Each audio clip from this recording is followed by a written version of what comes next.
Ligações perigosas. Edição em português. Advertência do editor. Pensamos ser nosso dever prevenir o público de que, apesar do título deste livro e do que consta no prefácio do redator, não garantimos a autenticidade desta coletânea de cartas. Ao contrário, temos fortes razões para considerar que não passam de um romance. Ademais, temos a impressão de que o autor, apesar de suas tentativas de ser verossímil, destruiu ele mesmo toda verossimilhança, com grande inabilidade pela época escolhida para situar os acontecimentos que expôs ao público. Com efeito, vários dos personagens que coloca em cena são caracterizados por tão maus costumes que é impossível supor que tenham vivido em nosso século, este século de filosofia, quando as luzes, espalhadas por toda parte, tornaram tão corretos os homens e tão honradas e recatadas as mulheres. Por isso, nossa opinião é a de que, se as aventuras narradas nesta obra têm um fundo de verdade, só podem ter ocorrido em outro lugar, em outro tempo.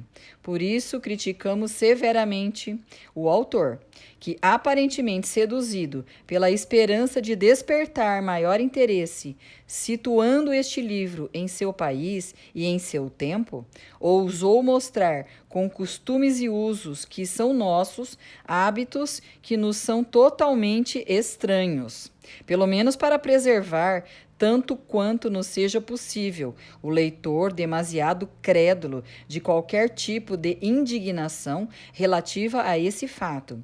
Defenderemos nossa opinião com um argumento que lhe propomos com total confiança, já que nos parece imbatível e sem possibilidade de réplica. É o de que, seguramente, as mesmas causas não poderiam deixar de causar os mesmos efeitos. Sendo assim, absolutamente não vemos hoje nenhuma jovem com renda de 60 mil libras tornar-se freira e nenhuma mulher de alto funcionário, na flor da idade e bonita, morrer de amor.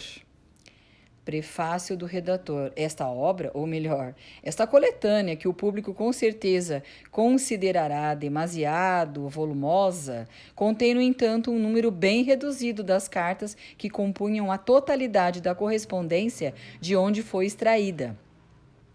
Encarregado de colocá-la em ordem pelas pessoas a quem era destinada e que, sabia, tinham a intenção de publicá-la. Solicitei apenas, como retribuição aos meus cuidados, a permissão de cortar tudo o que me parecesse inútil. Assim, tratei de conservar somente as cartas que considerei necessárias, seja para a inteligência dos acontecimentos, seja para o desenvolvimento dos personagens. Se adicionarmos a esse trabalho, fácil recolocar em ordem as cartas que escolhi, ordem que quase sempre foi a das datas em que foram escritas, e enfim introduzir algumas notas curtas e raras que, na maioria das vezes, têm como único objetivo indicar a fonte de algumas citações ou justificar certos cortes que me permiti, ficará claro qual foi a minha participação nesta obra. Minha missão não foi além disso. Havia proposto mudanças mais consideráveis, quase todas relativas à pureza do vocabulário ou do estilo, contra a qual muitas falhas serão encontradas. Teria desejado também que me tivessem permitido cortar algumas cartas demasiado longas, entre as quais várias tratam separadamente e quase sem transição de assuntos totalmente desconexos entre si. Essa tarefa, que não foi aceita, sem dúvida não teria sido suficiente para dar algum mérito literário a esta obra, mas pelo menos teria corrigido uma parte de seus defeitos. Objetaram-me que eram as próprias cartas que queriam que fossem conhecidas, e não uma obra escrita com base nelas. Além disso, seria ferir tanto a verossimilhança como a verdade, fazer com que todas as 8 ou 10 pessoas que contribuíram para essa correspondência escrevessem com igual correção. E quanto a minha argumentação de que, ao contrário, não havia uma só delas que não tivesse incorrido em graves erros que necessariamente seriam criticados, responderam-me que todo leitor razoável certamente esperaria encontrar erros numa coletânea de cartas de um grupo de pessoas, já que em todas as coletâneas semelhantes publicadas até hoje, por diferentes e estimados autores, inclusive alguns membros da academia, não havia nenhuma que tivesse permanecido ao abrigo dessa crítica. Essas razões não me persuadiram. Considerei-as, como ainda hoje faço, mais fáceis de serem expostas do que acatadas. Mas, como não era eu quem mandava, a elas me submeti.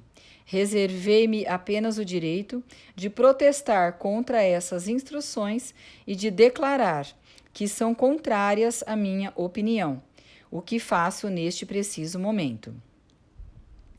Quanto ao mérito que esta obra possa ter, talvez não toque a mim explicá-lo, pois minha opinião não deve e nem pode influenciar a de ninguém. Entretanto, os que antes de começar uma leitura gostam de saber algo sobre o que tem pela frente, estes, dizia, podem continuar a ler este prefácio. Os outros preferirão passar imediatamente à leitura do livro. O que sabem a respeito já lhes basta.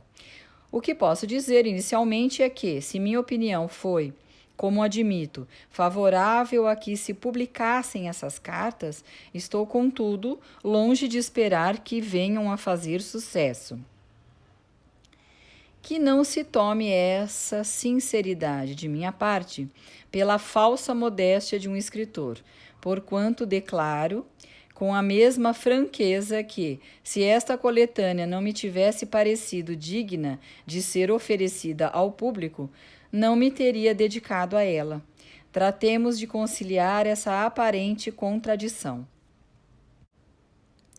O mérito de uma obra vem ou de sua utilidade ou de sua aceitação, até mesmo de ambas, quando é capaz de tê-las ao mesmo tempo. Mas o sucesso, que nem sempre comprova o valor, é frequentemente devido muito mais à escolha do tema do que à sua execução, e muito mais ao conjunto dos assuntos de que trata do que à maneira como são tratados. Ora, contendo esta coletânea, tal como anuncia seu título, cartas de um grupo de diferentes pessoas, nela reina uma diversidade de interesses que diminui o do leitor. Ademais, sendo quase todos os sentimentos expressos nas cartas, falsos ou dissimulados, limitam-se apenas a despertar o interesse que nasce da curiosidade, sempre muito inferior ao interesse que se origina da emoção e que, sobretudo, é menos tolerante e por isso mesmo faz com que se percebam os erros encontrados nos detalhes, tanto mais quanto esses pormenores se opõem sem cessar a satisfação que desejamos ter com a leitura, o único objetivo do leitor.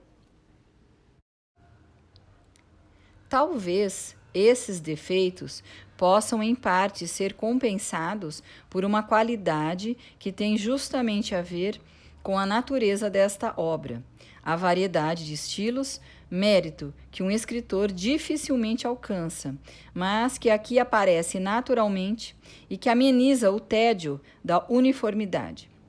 Várias pessoas poderão atribuir algum valor a um número bastante grande de observações, novas ou poucos conhecidas, que se encontram esparsas nas cartas, Incluindo-se isso, creio que é tudo o que podemos esperar de positivo neste livro, aliás, julgando-o com grande benevolência.